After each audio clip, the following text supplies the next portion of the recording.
We are being joined tonight by the Reverend Cary James. So welcome to Training Tuesday. I am Bill Brown, the Director of Innovative Evangelism for the Baltimore-Washington Conference, also working with churches in the Peninsula Delaware Conference. So it is a joy to welcome our siblings from both the affiliated conferences as we join together tonight to learn about managing our church's finances with the Reverend Cary James, who is the lead pastor at Jones Memorial United Methodist Church in the Greater Washington District of the Baltimore-Washington Conference. He is also the chairperson of our Board of Pensions for the Baltimore-Washington Conference. He works with the Mid-Atlantic Foundation as one of their coaches with the Financial Leadership Academy. Is that correct, Cary?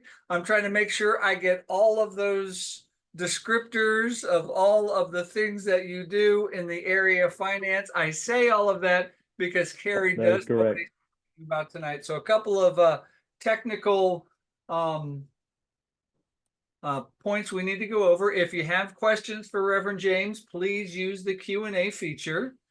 There will be a PowerPoint tonight. We will have that available following tonight's presentation sometime by the end of this week. We're also recording tonight's webinar, so that will also be posted both on the Baltimore-Washington Conference website, and it gets posted to the affiliated conference website, which is, well, you know what, I will drop, for those who don't know, I'll drop the affiliated website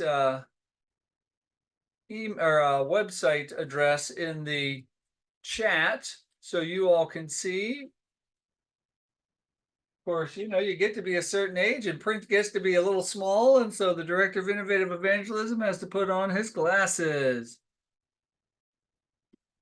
All righty, it's pdcbwc.org. And as we get started, of course, we want to welcome our Perfect Attendance Award winner, Dolores Martin, the Baltimore-Washington Conference lay leader who has joined us tonight in our webinar audience. And I'm going to open us up with a word of prayer. Then we have a poll as we'll hand this over to Reverend James. So let's pray together. Holy and gracious God, we do give you thanks that although we may be in separate locations around 2 different states, 3 different states, District of Columbia, and actually even in Philadelphia tonight, even though we are in all these varied places, oh God, we are still connected. We are still one, not just by Zoom, but more importantly, by the power of your Holy Spirit. So we pray for the Holy Spirit to be upon us tonight, oh God, as we listen and learn and interact with Reverend James, as we learn to be good stewards of the gifts and the resources that you have entrusted to us, so that we can be about our mission of making disciples of Jesus Christ for the transformation of the world. We give you thanks for Reverend James's time and his passion to help our local churches. So we ask that you would empower him in the name of Jesus. Amen. Okay, we're going to dismiss that auto update. Don't want to do an auto update in the middle of a Zoom webinar. So we're going to start with a poll. So we're going to put some questions up on the screen. We invite you to answer them, and we will see if I can do this correctly. And so you'll be able to see them on your screen. So starting with question 1, go ahead and we're going to go through each question. So we'll just start with question 1, and then we'll end the whole poll and you'll get the results. So is your congregation faithfully managing finances? So choose one of those 3 answers. You can even, you'll be able to scroll down. You can answer all 6. Is your congregation faithfully managing the budget? So make sure that you answer that one. Is your congregation faithfully managing internal controls? Is your congregation faithfully managing the annual audit? And if I'm scrolling and you can't keep up, then I'll go back. Is your congregation faithfully managing restricted funds? And what do you feel is your congregation's most pressing church finance concern right now? So let's just make sure. Is it moving up and down for you, Cary, as I'm going through this? Or do you have to move it yourself? I'm moving it myself, but I think it's moving up and down for them. Okay, so go ahead, and we've got 94% answering some of these questions. If you go to question 2, you should be able to scroll down yourself, but just in case, I'll give it a minute and we'll.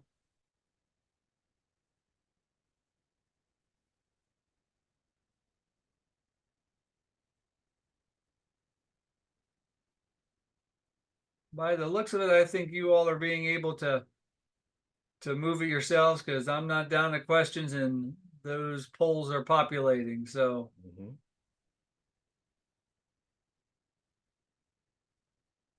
we'll give that a few more minutes. Right now we're at 80% participation, which is excellent.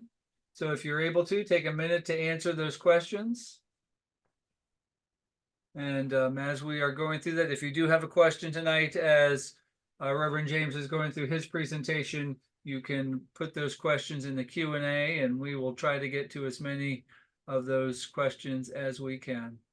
All right, we're going to just give this a few more moments until we're going to close out this poll, and we'll get an idea of where everybody is sitting. We're at 90% participation, so that's excellent. We're at least excellent. Looks like we're over 92, so we'll get at least an A on this poll, Reverend James. So that's good. Excellent. That's good. I know those who are listening in on the phone, you can't participate in the poll, and for that we are sorry. So we are doing well with our participation. We're going to end the poll now, and we can see where everybody is. And let's share those results. Okay, so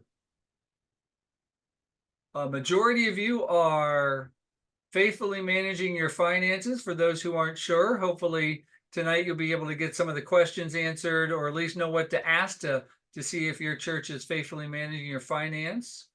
Are you faithfully managing the budget? I'm glad to know that everybody knows what a budget is. That's great. And hopefully we'll be able to turn some of those no's into yeses to faithfully managing their budgets. The managing internal controls, still a majority are managing their internal controls. Several don't have internal controls, but after tonight, you will know what to do with those internal controls. See, I'm making some promises for Reverend James that he hopefully will have to deliver. Is your congregation faithfully managing the annual audit? Again, the majority are saying yes. We have a little work to do with those who aren't, or who are not sure what an audit is. The restricted funds, again, a good majority are handling those, managing those faithfully. And then looking at the most pressing needs, clearly the most pressing need tonight is budget and budgeting. And I don't know if that is how to do a budget or how to manage a budget, but we will find out tonight. And so let's stop sharing that, and I will move over to your presentation. And let's see if this all, and you'll just have to tell me, Reverend James, if you can see this once I share it.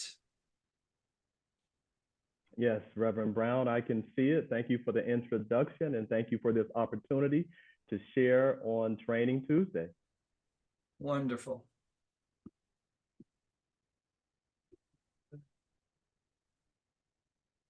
So you are on, sir. Thank you. Greetings, friends. Thank you for joining us for Faithfully Managing Church Finances. And as we begin our work this evening, we want to ground this work in faith, grounded in spirituality. And so I want to use 2 quotes from Henry Nouwen from the Spirituality of Fundraising book.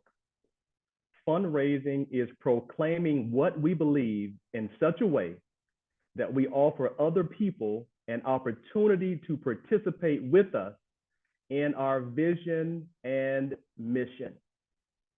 And so I want you to let that sink in a little bit, that yes, in the church, we do fundraise, and it is about proclaiming what we believe, our faith, our spirituality, in such a way that we invite others an opportunity to participate with us in our vision and mission. It's not begging, but it's an invitation to get others to join us in fulfilling our vision and mission that God has for us.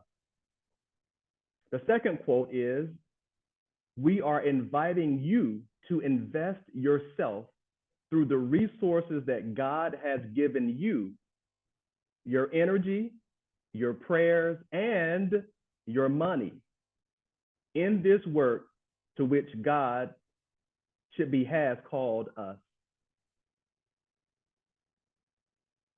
So again, this is an invitation, and so we want to ground it. Our objectives for tonight is to discuss practical insights on how to faithfully manage church finances, give you information and educate you on church finance so that you can give stewardship of financial resources throughout the year and focus on ministry. You will learn about the composition and the charge of the finance committee. And finally, you will learn about federal reporting requirements, budgets, and financial reports. So first, we begin our work with the Book of Discipline as we look at overseeing church finances. Who is responsible for overseeing church finances? What do they do when they oversee church finances? Per Book of Discipline, paragraph 244.3, the pastor is CEO, and I'm using air quotes for those who can't see me, of the church. Pastor shall be the administrative officer, and as such shall be an ex officio member of all conferences, boards, councils, committees, etc. And so again, some call this the chief administrative officer. I'm using the air quotes for CEO. Pastor is a member of all except trustees and staff parish relations committee. The pastor has full access to all information for committees and subcommittees. Also, according to the Book of Discipline, paragraph 722, it requires meetings except for SPRC or Staff Parish Relations Committee to be open as often as possible for transparency. I want to ask a clarifying question, just to avoid confusion. I know that pastors are not members of the SPRC or trustees, but they do go to those committees. I don't want people to think right, exactly. Oh, pastor, you're not welcome. You're not a member, so no. And so thank you for that clarification, Bill. On trustees or trustees. I just want to make sure I know what you mean. I want to make sure people are clear. So thank you for helping us clear that up. Right. And also, as it relates to trustees, some churches elect the pastor to the board of trustees. So that is possible as well. We're talking about the ex officio role where you're automatically a member of all of these boards, committees, councils, and so forth. So again, it's possible for a pastor to be elected to serve as a trustee, but the SPRC, if you will, is the pastor's supervisor. And so therefore, you're not a member because they are the supervisory board for the pastor or committee. Thank you, Bill. Overseeing church finances, financial statements, bank accounts, and investment accounts of all church entities except for United Women in Faith. And so again, it's not a matter of we're not going to share it with the pastor or the finance committee. You don't need to know. The finance committee, which the pastor is a member of, shall have access to all of these statements and accounts. And so again, transparency with the exception of United Women in Faith. Also, details of financial giving should be shared only with the pastor and the financial secretary. And by that, what I mean is giving records. So the pastor has access to, whether they want to receive it or not, some opt not to, but they have access to, and it doesn't require a vote, is per Book of Discipline, to the giving information for its members. And again, that can be used for pastoral care, that can be used for various reasons, but it's not something that requires a vote. I know some of my colleagues say they can't get that information they refuse to give them that information. And I just want to underscore that it doesn't require a vote. The pastor shall have access to it. Now, if you get access to it and shred it or put it somewhere, then that's on the pastor, but you shall have access to that information. Next. So who is on the finance committee? What's the composition of the finance committee? Again, per Book of Discipline, paragraph 258.4, the following persons are members: the chairperson of the committee, the pastor or pastors, lay member to annual conference, church council chairperson, SPRC chairperson or representative, trustees chairperson or representative, stewardship chairperson, lay leader, financial secretary with a notation, treasurer with a notation, business administrator with a notation, and others determined by the church council or the one board, depending on what your structure is. And for the financial secretary, treasurer, and business administrator, if they are employed, paid staff by the church, they serve without vote. And also the offices should be held by two different non-related persons. So the financial secretary should not also be the treasurer, also the business administrator or family members of those individuals. We want transparency. So again, we don't want one family to monopolize the finances of a church. So that's why we have that in there. That's one internal control that you want to make sure that you have in place. Next. Now, what is the charge of a finance committee? One of them is to compile an annual budget, and that was one of the great needs indicated from the poll: budgets or budgeting. Submit budget to church council or your board for review and adoption. Develop and implement plans to raise sufficient income. And I want to underscore this again, that it is the role of the finance committee to develop and implement plans to raise sufficient income. I've been in situations where people blame the treasurer, they blame the financial secretary, they blame the finance committee chairperson for not having enough funds, but it is this entire committee, which includes the pastor, to make sure that you have plans to raise sufficient income. And I just want to remind you about the quotes that I shared earlier. We want to invite others to use the resources that God has given them to join us in the work of our mission and our ministry, not just to keep the lights on or just to have a warm building, just to have the air on, but it should be to help us achieve our vision and our mission. Also, develop internal controls, policies, and procedures. So again, that is a responsibility, a charge of this committee. Also, administer the funds according to the instructions from church council. I'm going to say more about budgets later, but the budget can be changed. And so we'll talk a little bit more about that. Once you vote to adopt it, it can be adjusted. And I just want to give you a teaser about that. I'll say more a little bit later when I talk about budgets. And then finally, to carry out the church council's directions in guiding the treasurer and the financial secretary. Also, to develop policies and procedures that ensure that two unrelated persons count the offering. And I know various size churches are present with us tonight, and you say we only have one person who counts because we don't have enough people to go around. That is a bad internal control. Also, I know some people take money home and they count it and they deposit it later that week. That is a bad internal control.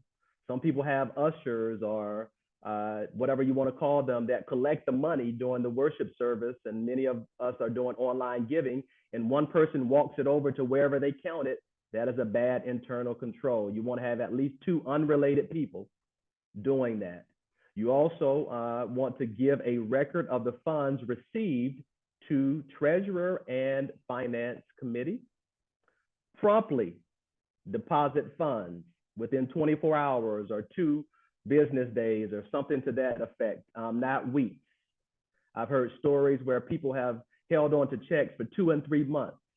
And at that point, many of them bounce because they weren't deposited promptly.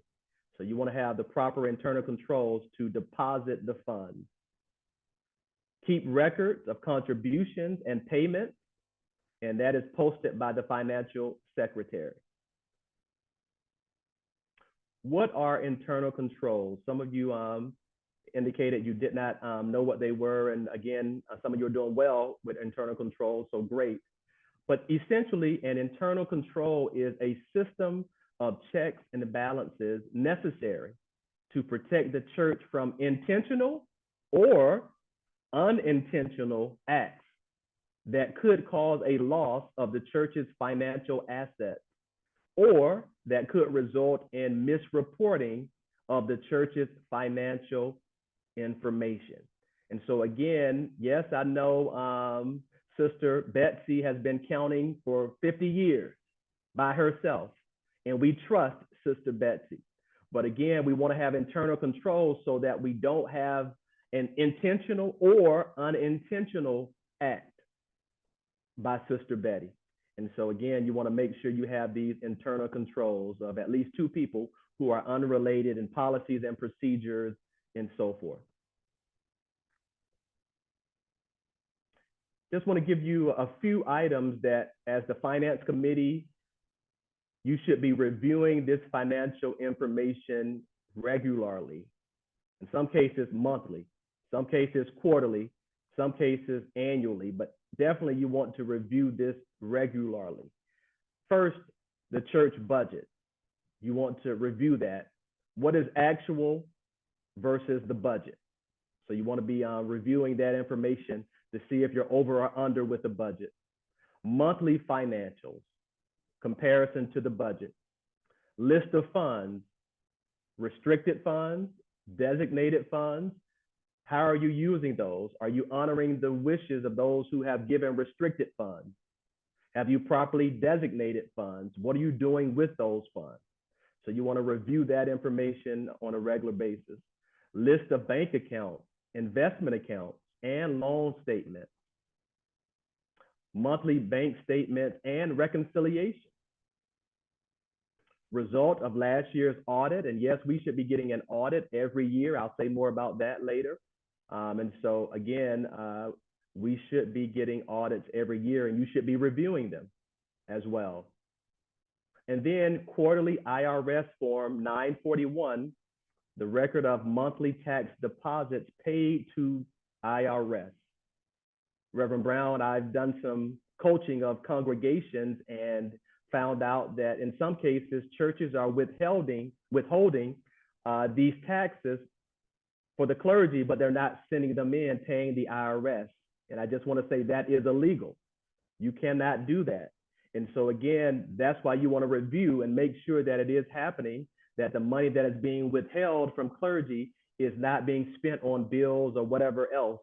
And so you want to make sure that they account that if it's withheld, it is sent in properly when it's supposed to be sent in, quarterly in many cases.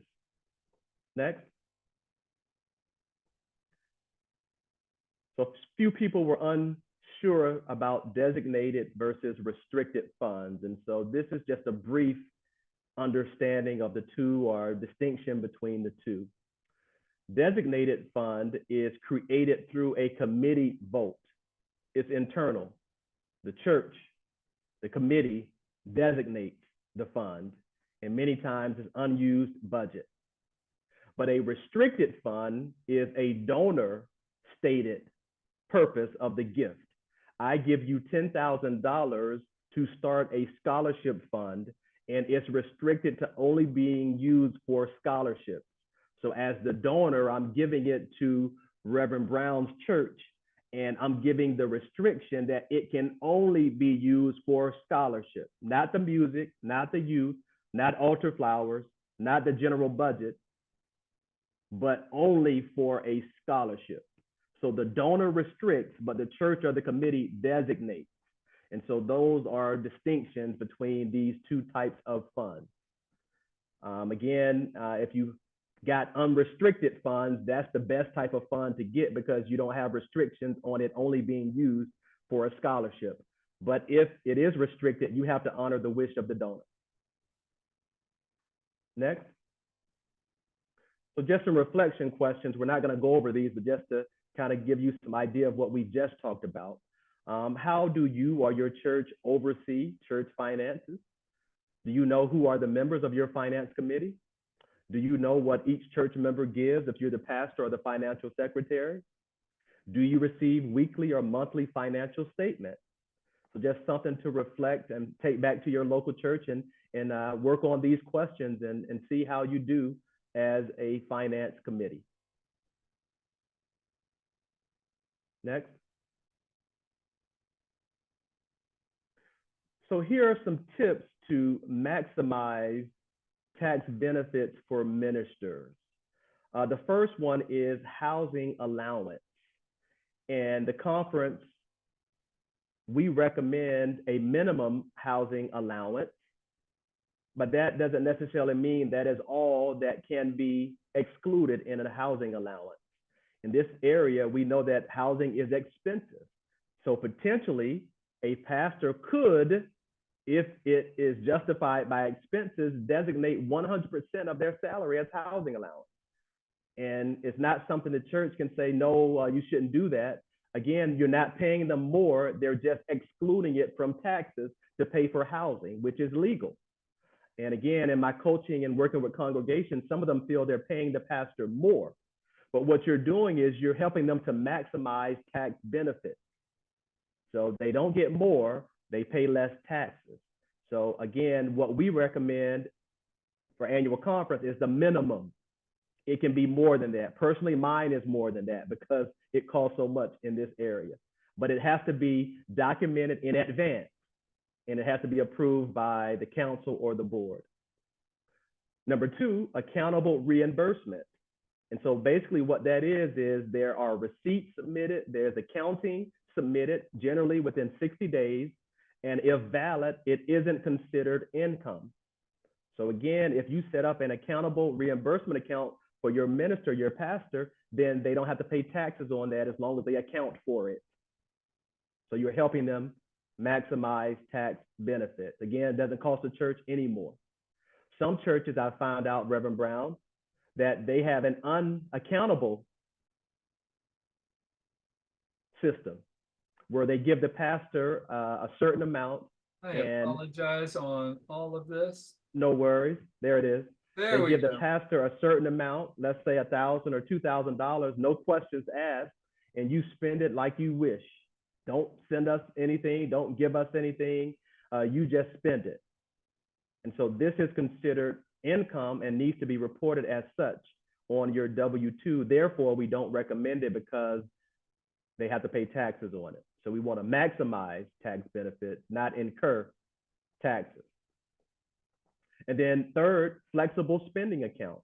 If they have children and you need dependent care, and so up to $5,000, you can set aside pre-tax for flexible spending for dependent care, and then also for your medical expenses, items that you use that are approved, such as toothpaste, vitamins, and so forth. You can also exclude that amount from taxes. And when you go shopping, use your flexible spending account to buy those things that you normally buy, and you're buying them at a tax reduced rate. So again, that's another way to maximize tax benefits for your minister, and it doesn't cost the church anything. But once we have annual enrollment in November, you can't go back and say, oops, I want to do it. It's March of 2024. You have to wait until the next enrollment period, which is usually in November for 2025 coming up. And then finally, the 403B, or the United Methodist Personal Investment Plan. And so that is a pre-tax contribution that will help your pastor maximize tax benefits. The more you give pre-tax lowers your taxable income. And then if you give at least up to the match that we offer, you get a free %. So again, that's free money. You're lowering your taxes.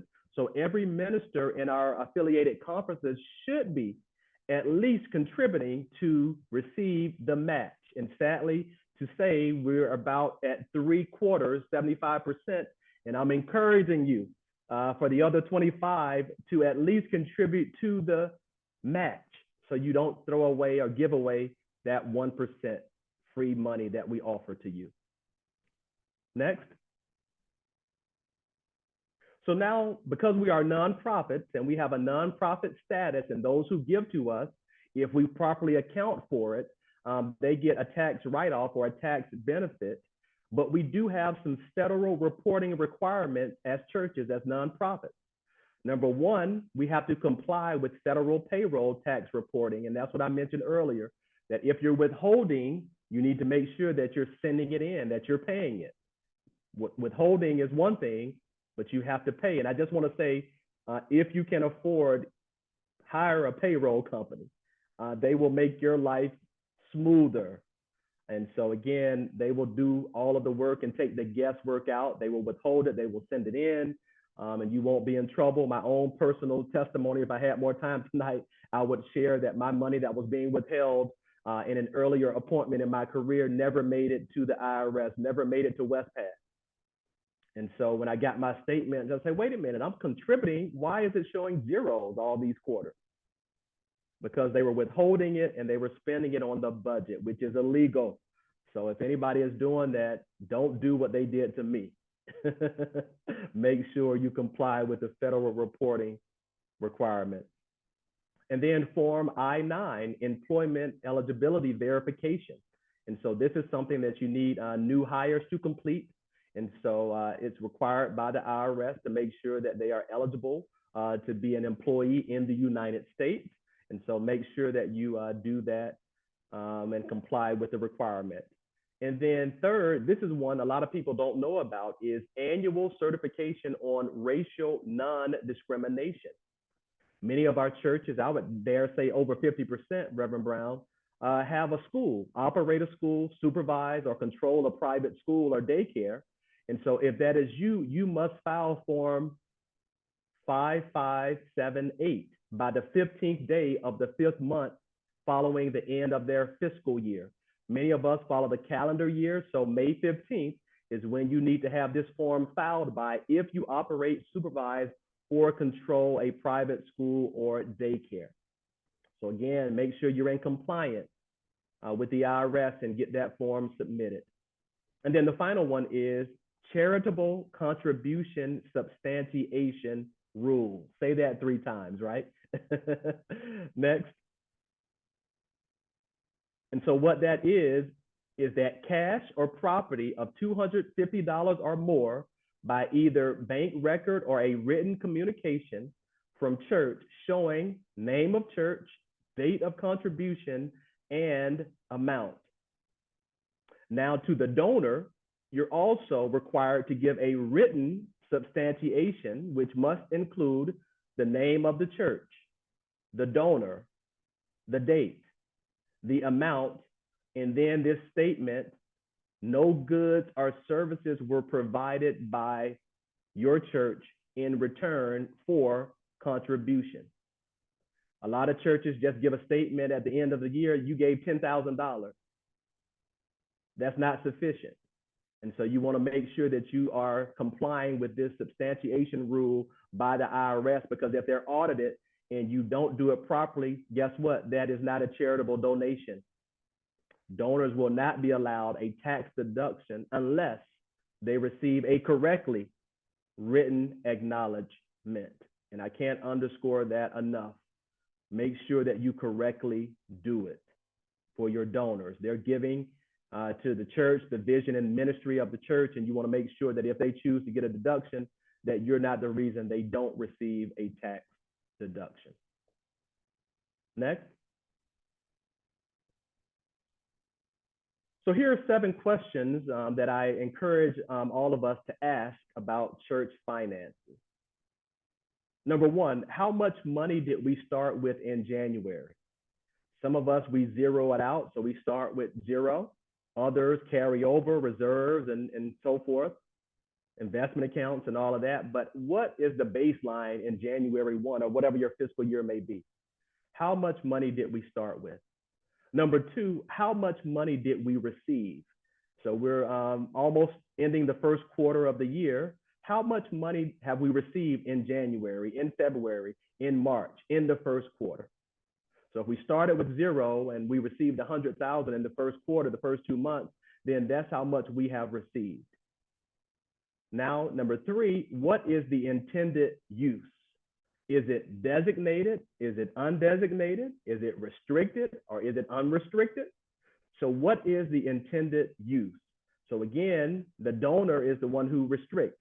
I'm giving you $10,000 for the organ. It can only be used for the organ. So you want to know what the intended use of the gift is. And I'm going to say more later about a gift acceptance policy. Every gift that someone gives you as a church, you might not want to receive it or accept it. Every gift is not a good and perfect gift that comes from above, as the book of James tells us.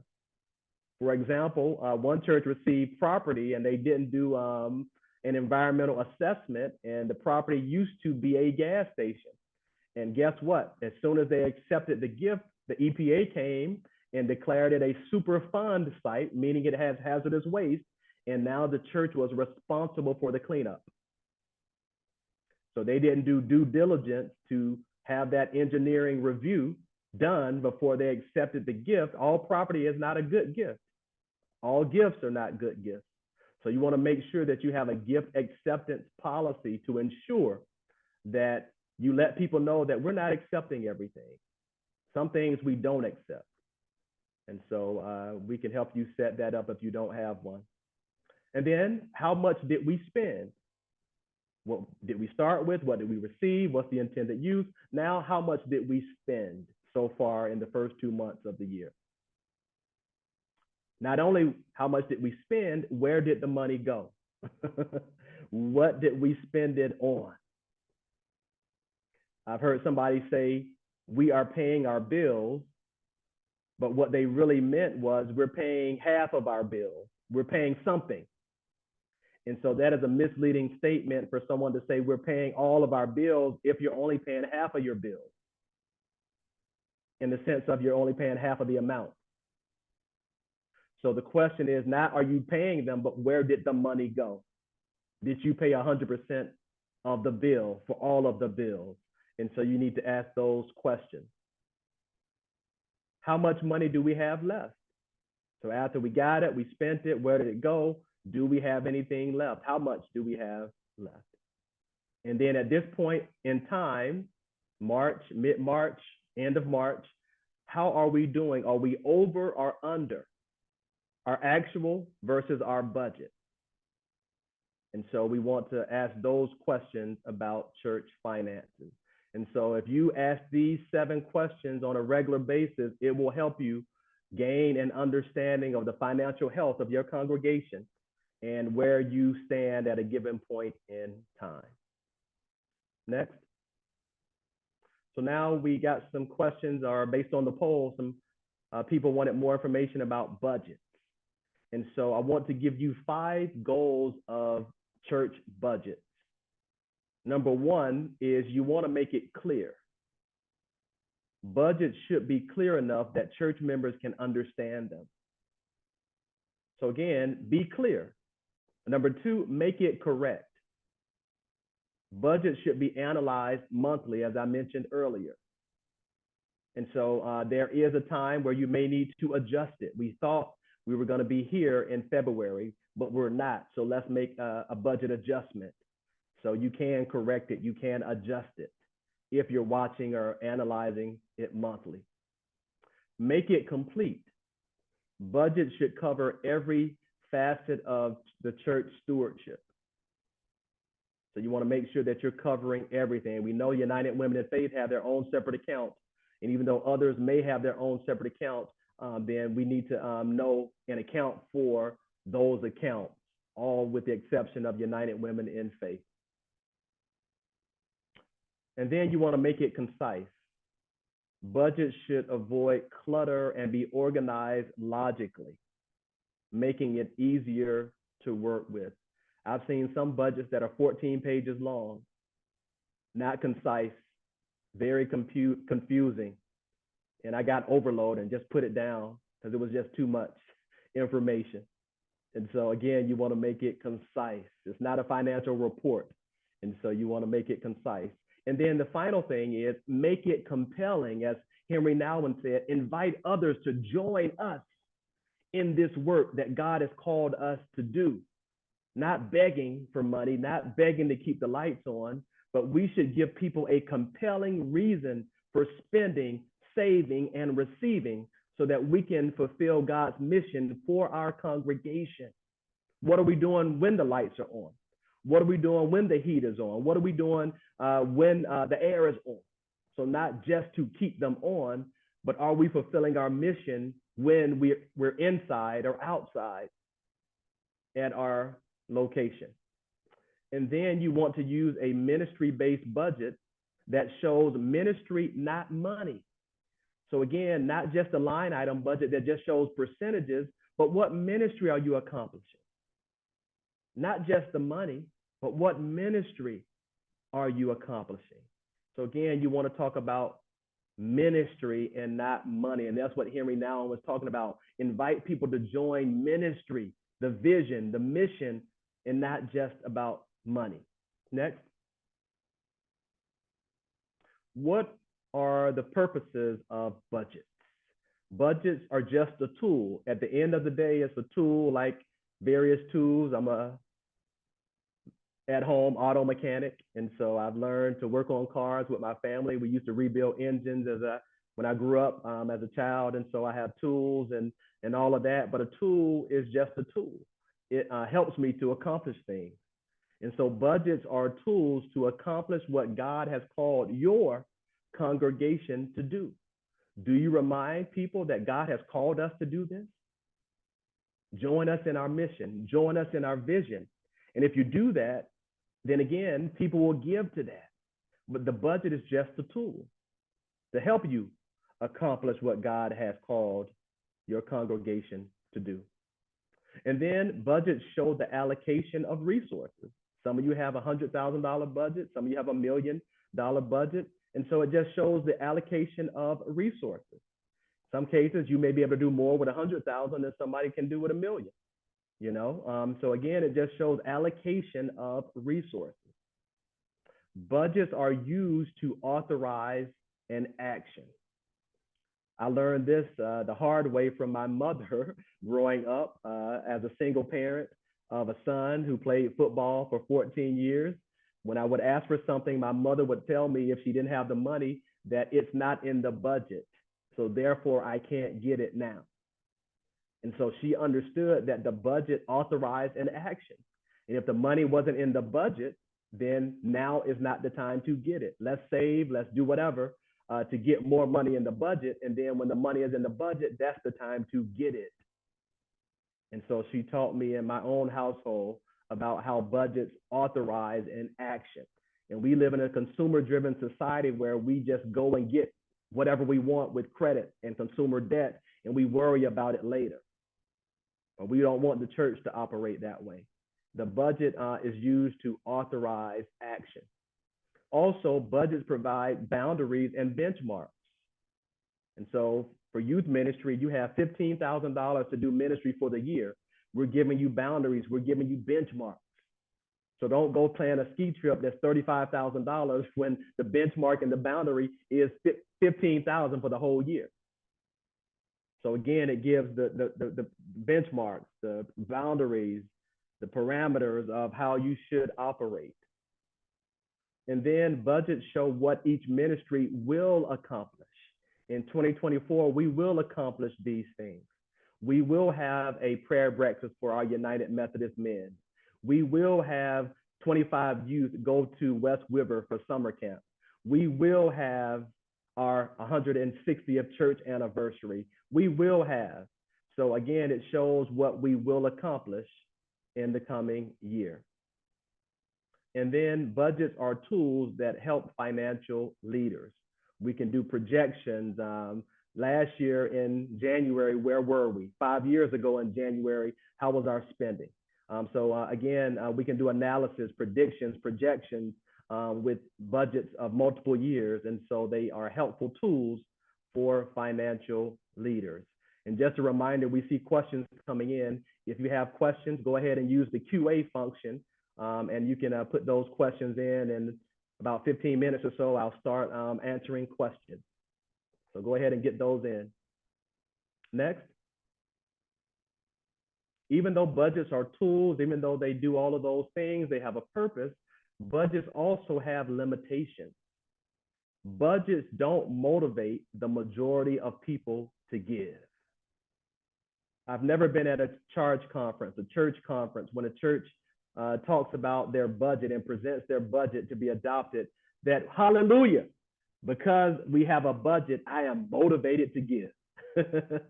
So again, it's a tool, but it doesn't by itself motivate the majority of the people to give. That's why we need to look at spirituality of fundraising and how do we invite people to join God in us fulfilling our mission and vision that God has for this congregation. That's how we motivate people, but not just because we have budgets and line items and numbers on paper. It doesn't motivate. Budgets rarely communicate because most people cannot read or understand budgets. Like I said, I've been to a context where the budget was 14 pages. And when we would have our board meetings, Reverend Brown, we would get up and guess what? The budgets were still left on the table. They didn't take them with them because they were so complicated. And they left them behind. And we thought we were communicating and it was just over their head. And so they left them on the table. And we learned from that, maybe we need to simplify this instead of over communicating. Budgets do not reveal why people give. Again, people aren't motivated. People don't give just because your church has a budget. It's a great tool. It's a process. Every United Methodist Church is required by the Book of Discipline to have an annual budget, but it doesn't reveal why people give. So again, just because you have a budget is not letting you know why people give. People don't give just because you have a budget. People give to a cause. People give to a mission. And that's why we want to invite people to join God in the mission and work that God has for us. That's what motivates people to give, not just a budget. And then finally, budgets can lead to inflexibility in decision making.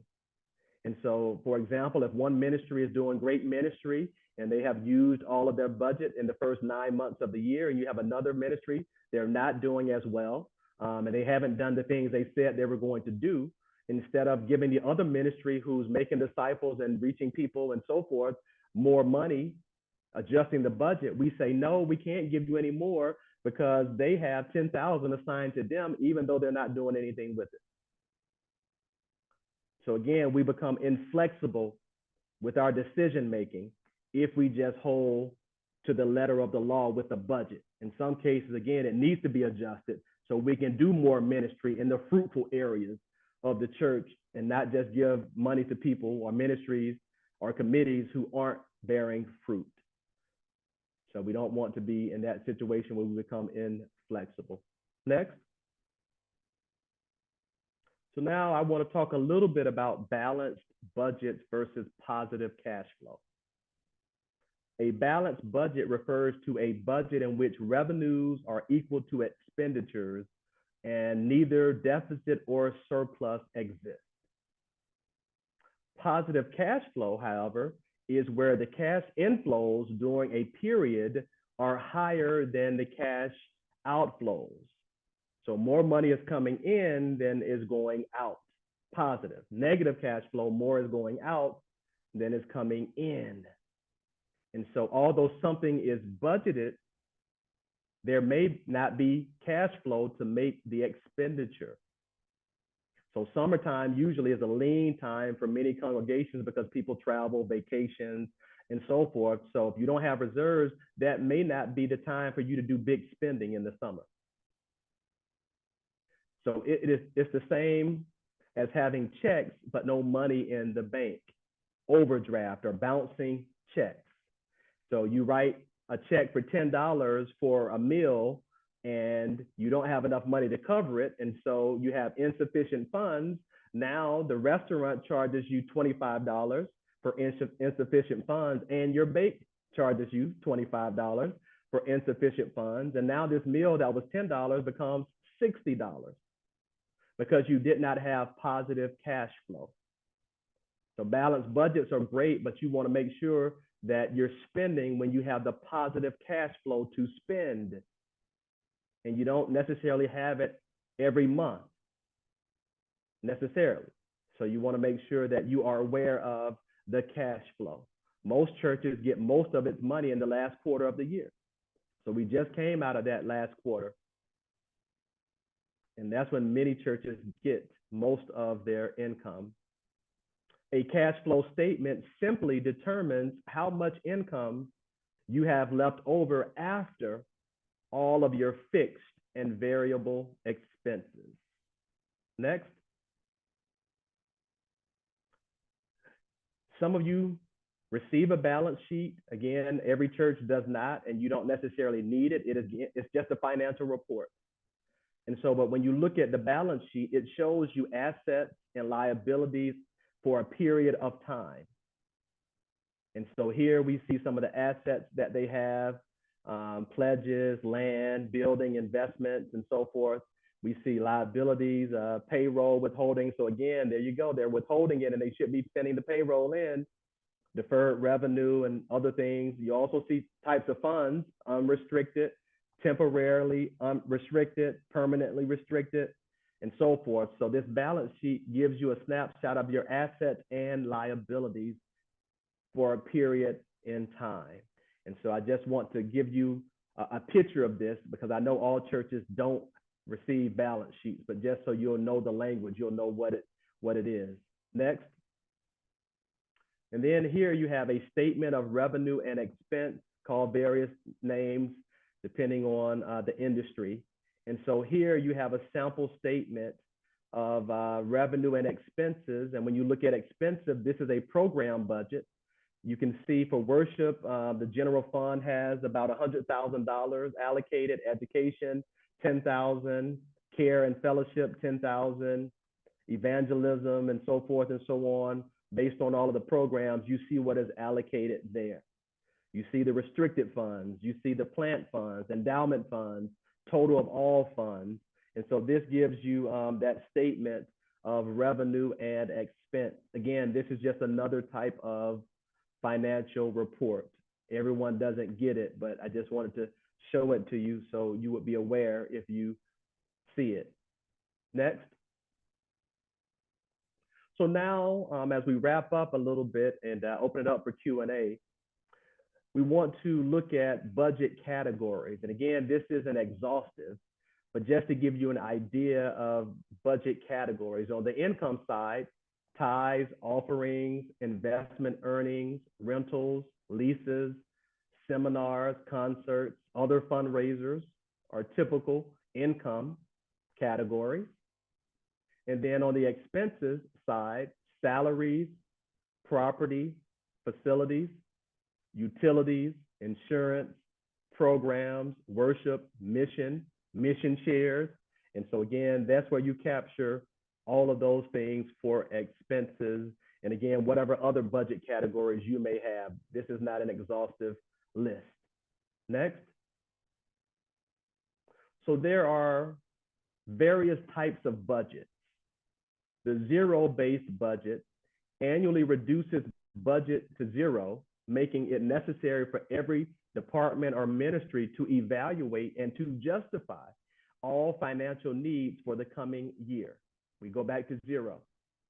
The line item budget, which is used by many churches, retains line item expenditures from year to year, making modifications as needs increase or decrease. Eliminate the need for detailed analysis. And in the one we just looked at as an example, a program budget. Costs are identified with specific programs being carried out by the church: youth, worship, pastoral care, education, evangelism, outreach, and so forth. This approach forces the church to do planning before preparing the budget. And then my favorite is the narrative budget. It focuses less on financial numbers and line items and more on what the income accomplishes and gives people an opportunity to experience the mission and the ministry achieved by your church. Next. And so with the narrative budget, you communicate to the congregation how the church accomplishes its mission. It communicates through narrative or stories, not numbers, to the congregation how you are changing lives through their monetary gifts. It also attaches a living witness to your monetary resources, not just lines and not just numbers, but a living witness, a person, a story, a picture. And then it also points you to the future of the coming year by attaching vision to the budget. Next. So how do you create a narrative budget?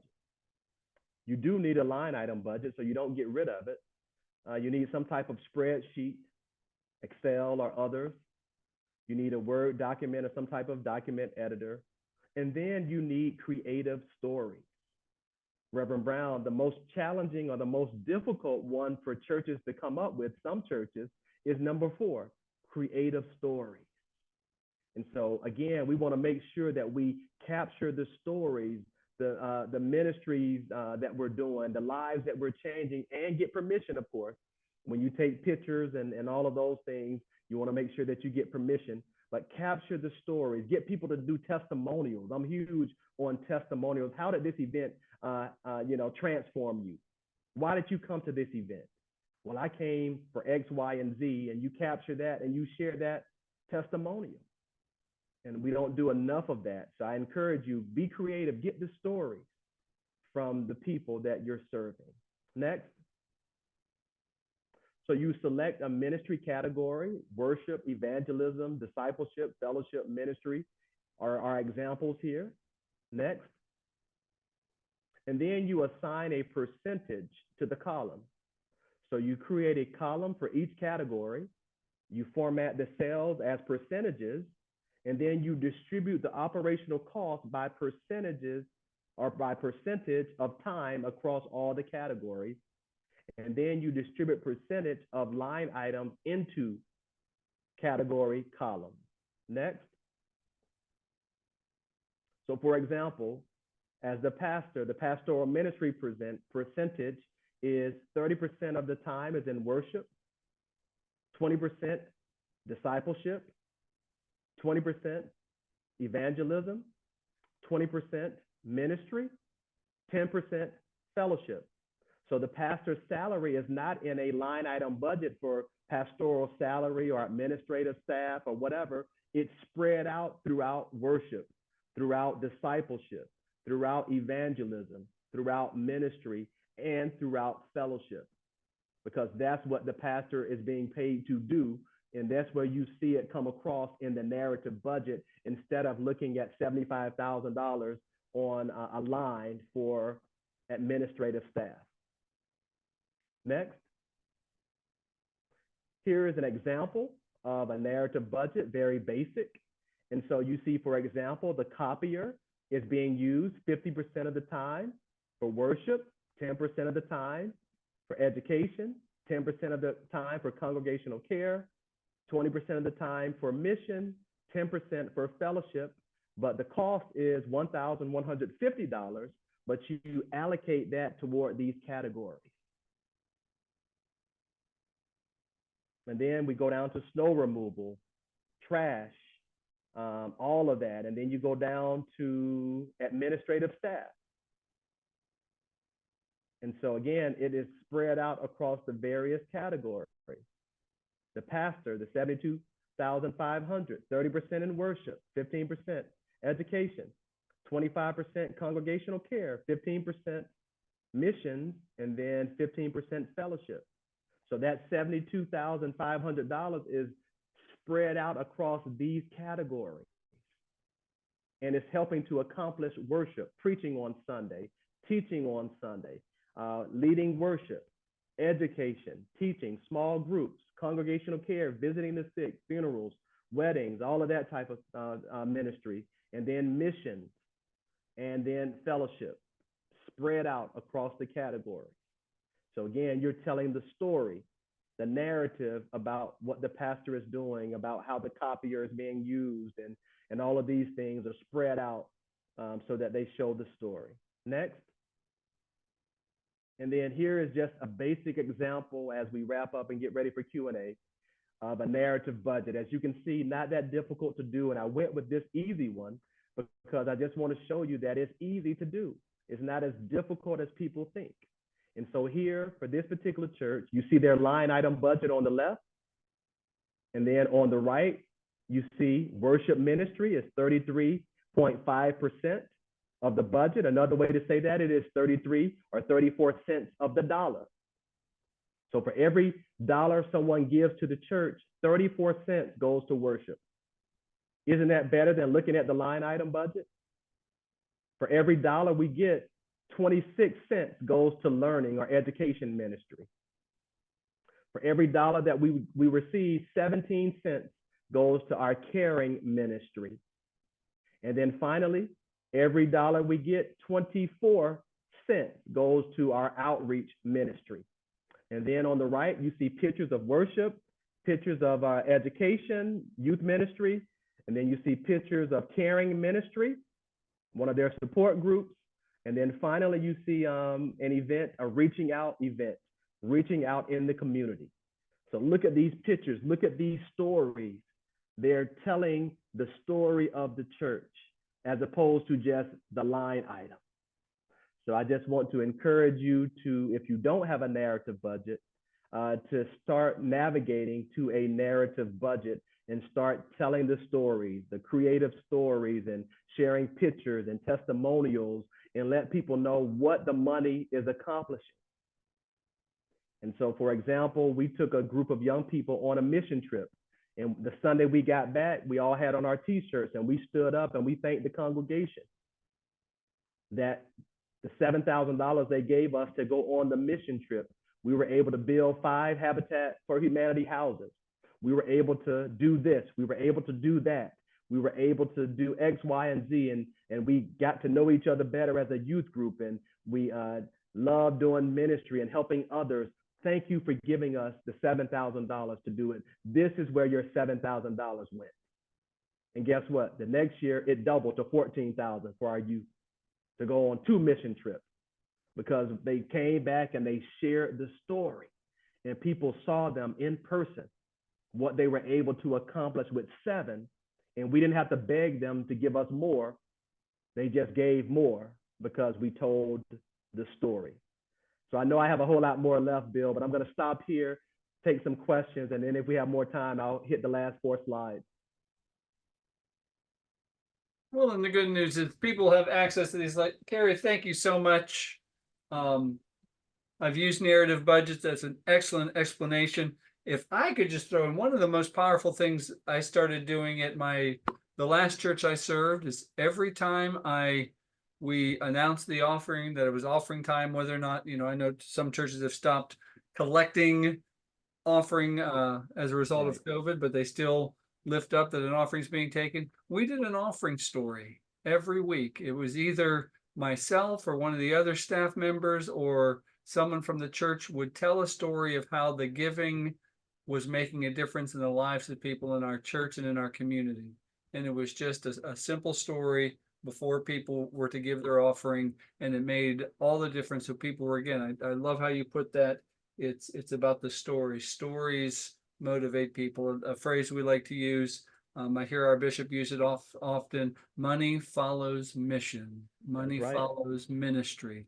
And those are the stories we're trying to tell. So thank you for highlighting that for us tonight, Cary. A couple of questions. One is someone's pointing out we have a they outed themselves a former CPA who is in Maryland who's following along, but wanted to just highlight for us another good point about the internal control of having 2 people counting the offering and handling the funds is not only to protect the church, but it also protects the people who are Them. performing that task. So there can Right. be no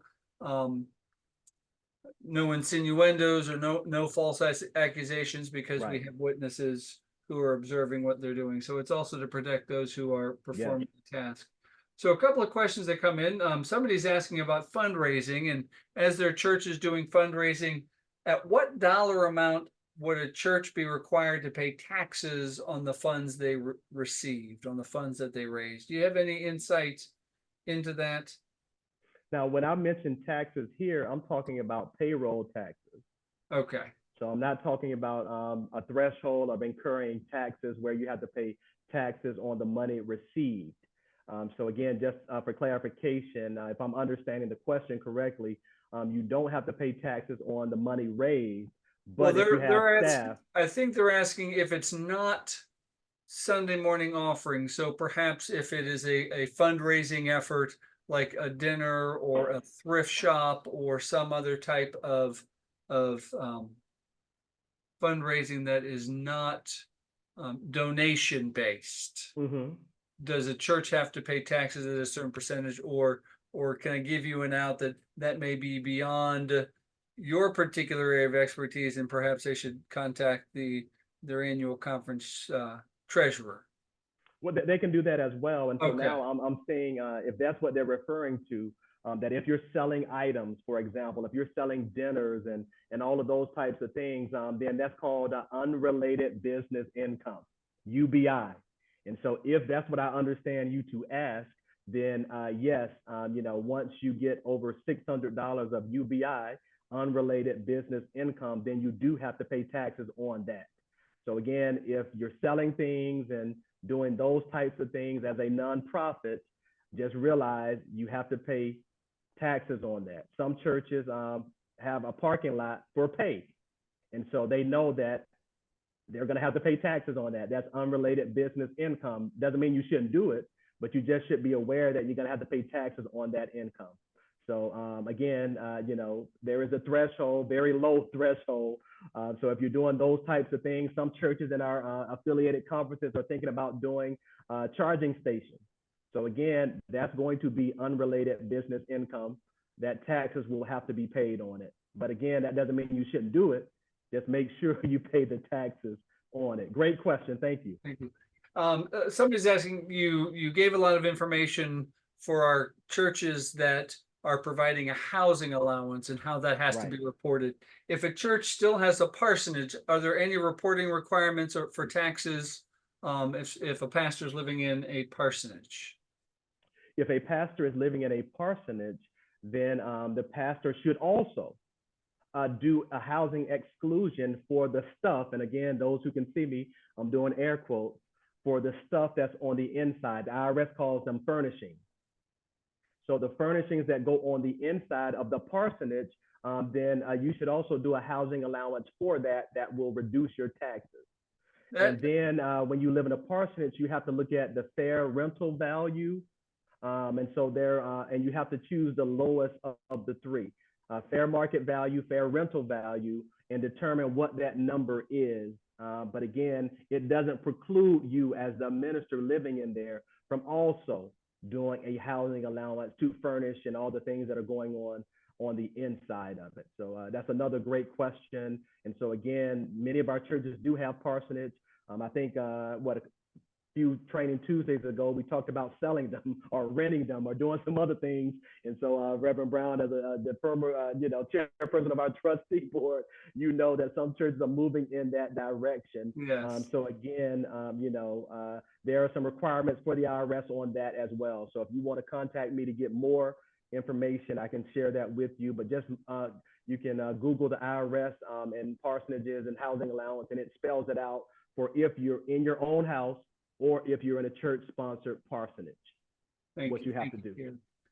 Somebody's asking if you recommend separating the normal operating items or an operating budget from missions and capital projects. So having, as I understand this, having three separate budgets: an operating budget, a missions budget, and a capital expenses or capital projects budget. What is your recommendation, or what are your thoughts on that, Cary?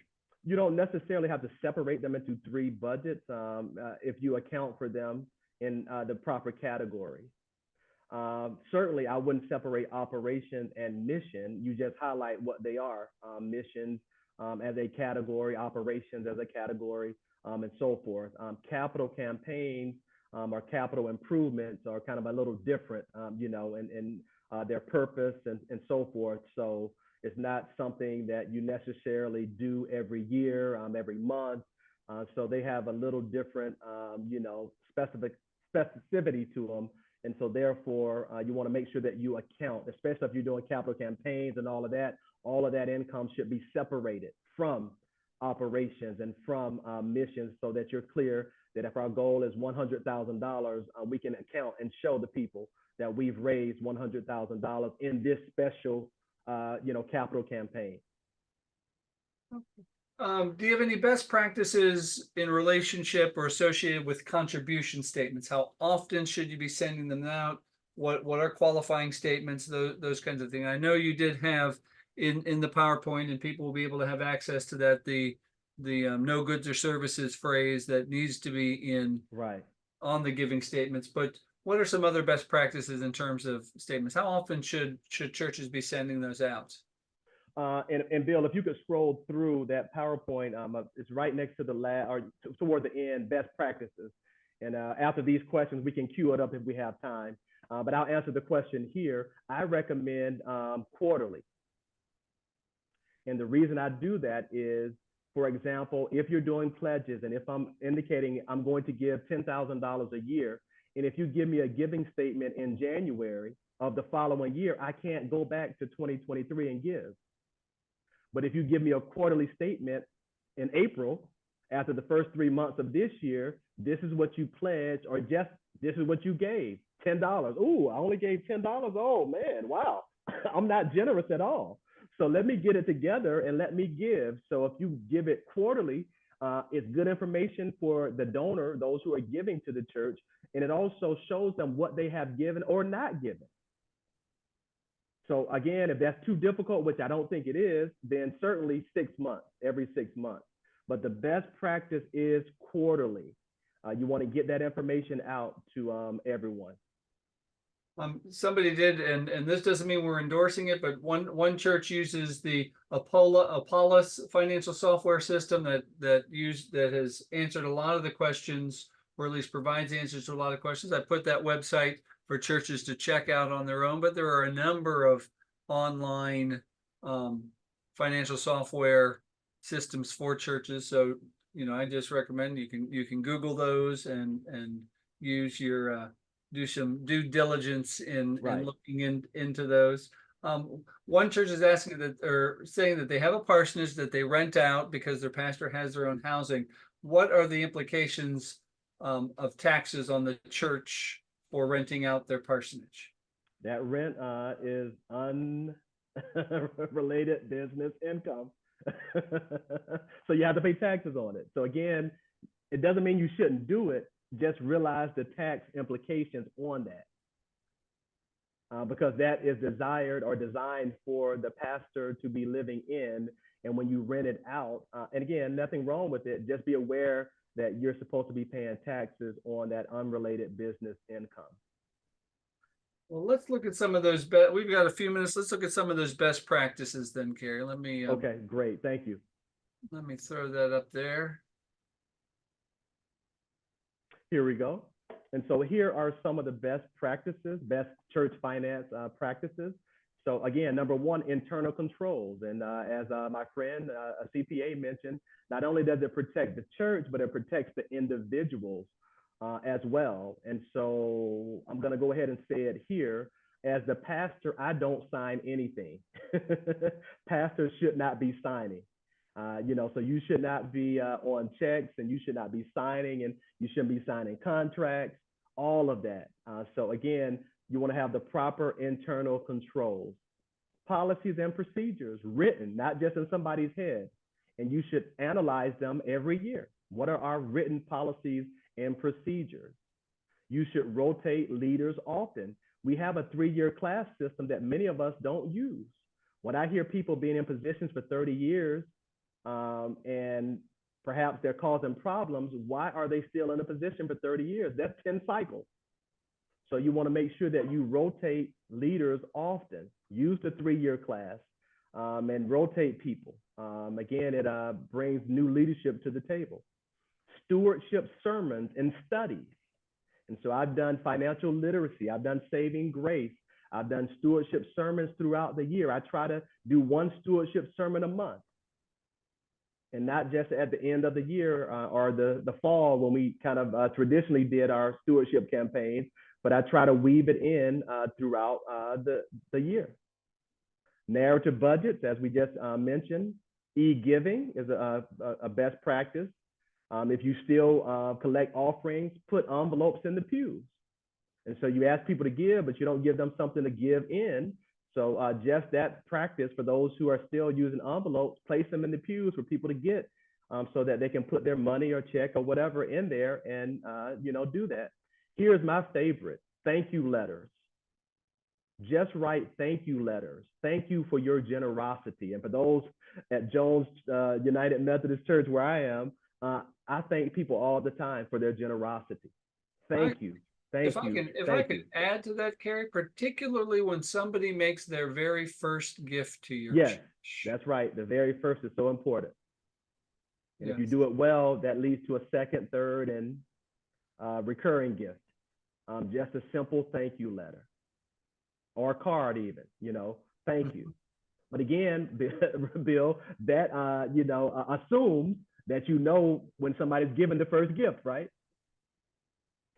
So again, the pastor and the financial secretary should be working together and giving reports and so forth, so people are identified. We have a gift from somebody who hasn't given before. Pastor, here's their name and so forth. Now I can take that, I can write a letter, or whatever to thank them. But if I don't know, I don't know.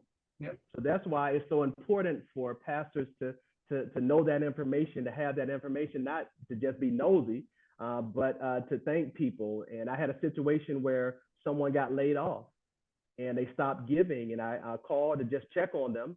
And they said, thank you for calling. I'm laid off and we're struggling and we need help. And we rallied and we got food and all the things they needed. I said, what's your skill set? I called a friend, got a job by the end of the week.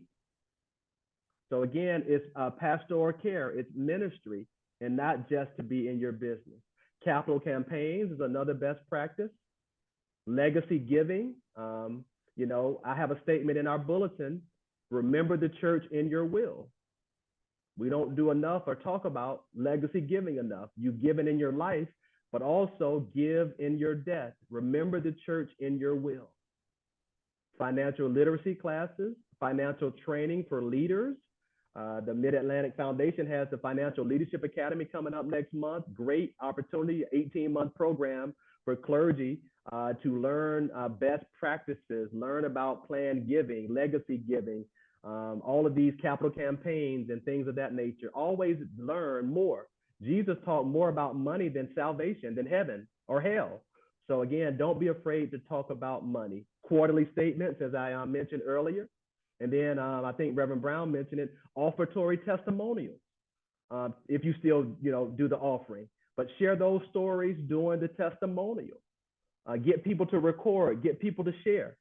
If they don't want to be live, record it and share it. Give those testimonials. 52 Sundays, if you have one, worship service. If you have two, you have 104 opportunities throughout the year to do that. And then the final thing I want to talk about is an audit team exchange. Depending on the number or the amount of your budget, you don't have to have an external audit by a CPA firm. If you're under the $500,000 threshold, you can have an audit conducted by a volunteer audit team.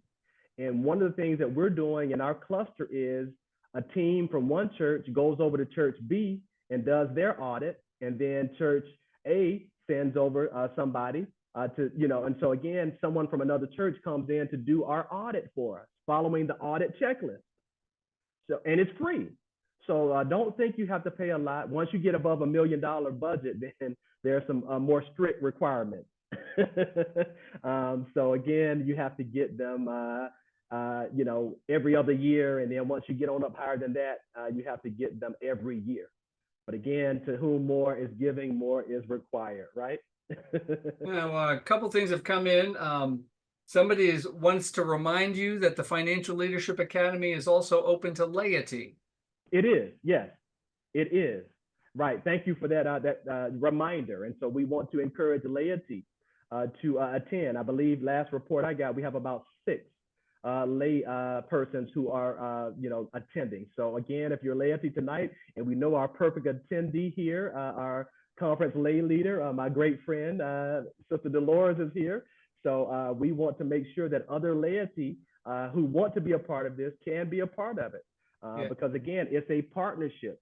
And my situation that happened to me, they trusted the CPA as it relates to payroll taxes and all of that type of stuff.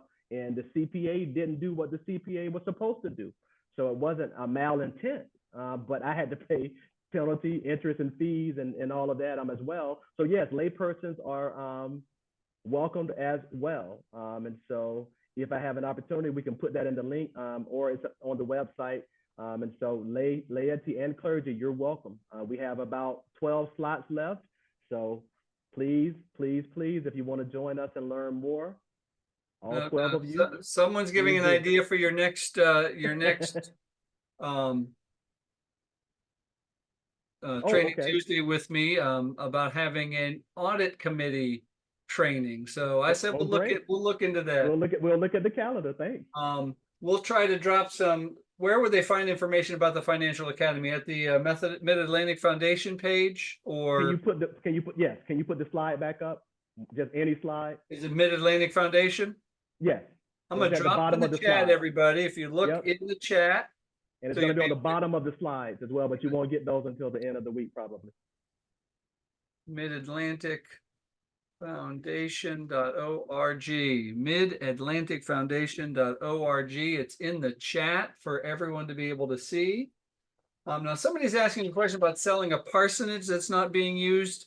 That's a trustee's issue, right? Yes, not finance. So I can tell you that you want to talk to your district superintendent. You can also talk to your local church trustees. You are able to sell parsonages, but the proceeds from the sale, as the former chair of the conference trustees, the proceeds from the sale of church property are restricted and cannot be used for budgetary expenses. So you want to be careful about using the proceeds from the sale. And so I would reach out to your district superintendent. There is a whole process in the Book of Discipline for selling property, and highly recommend taking a look at that.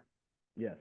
So we've gotten through all of our questions, Cary. Thank you so very much for thank you, Bill, sharing tonight, you, everyone, and for just, budgets are important.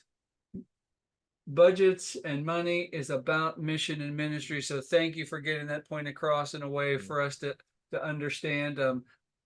One of the best classes my father made me take in college was economics, and I'm glad he did. And so thank you for enlightening us tonight and for joining us. Thank you, everybody, for being present tonight. Keep an eye on your conference websites and on the affiliated websites for upcoming training opportunities, and enjoy the rest of your night. I hope you have a good one. So thanks again for joining us, and good night. Peace and blessings. Good night, everyone.